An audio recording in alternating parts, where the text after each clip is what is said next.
যতই উস্কানি দেয়, জামাত ইসলামী বিএনপির সাথে কোনো ধরনের বিরোধ এবং ঝগড়ায় লিপ্ত হতে চায় না।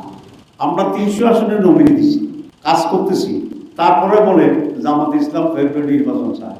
ওনারা তো এখন নমিনেশন একজনেরও ঠিক করতে পারেন নাই, কিন্তু ওনারা বলেন যে ওনারা পুরা ফেব্রুয়ারিতে চায়। তো আমরা কি অপরাধটা করতেছি? ক্যান্ডিডেট দিলাম, ভোটের জন্য টাকা খরচ করতেছি, পোস্টার ছাপাইছি, জিন্দাবাদ করতেছি, মুর্দাবাদ করতেছি, ইলেকশনে যাবো, সব কথার পরে ইলেকশনে যাবো করতেছি, ফেব্রুয়ারির কথা কইছি, যত দাবি আছে সব দাবি পেশ করে করতেছি, পূরণ করে আদায় করে ফেব্রুয়ারিতে ইলেকশন করবো।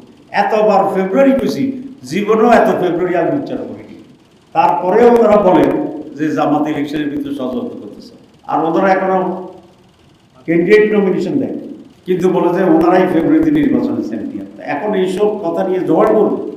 আমি পরিষ্কার বলছি, বিএনপি এই ইস্যুকে জামাতকে জড়ানো বিএনপির রাজনীতির জন্য কতটুকু কল্যাণ হয়েছে আমি জানি।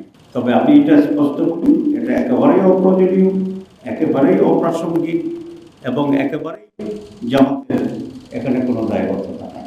জামাত ইসলামের পক্ষ থেকে আপনাদের মাধ্যমে আমি জাতিকে একটু পরিষ্কার করে দিতে চাচ্ছি যে জামাত বিএনপি যতই উস্কানি দেয়, জামাত ইসলামী বিএনপির সাথে কোনো ধরনের বিরোধ এবং ঝগড়ায় লিপ্ত হতে চায় না।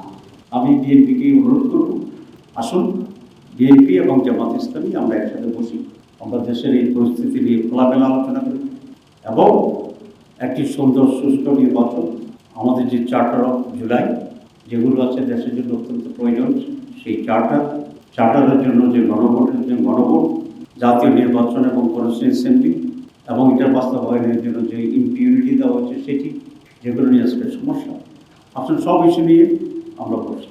উত্তেজনা হয়েছে, আবার পানি ঢেলে দিলে তো আগুন নিভে। বাংলাদেশের মানুষ, রাজনৈতিক দলগুলি এই ধরনের দায়িত্বহীন ও স্পষ্ট এটা চায় না।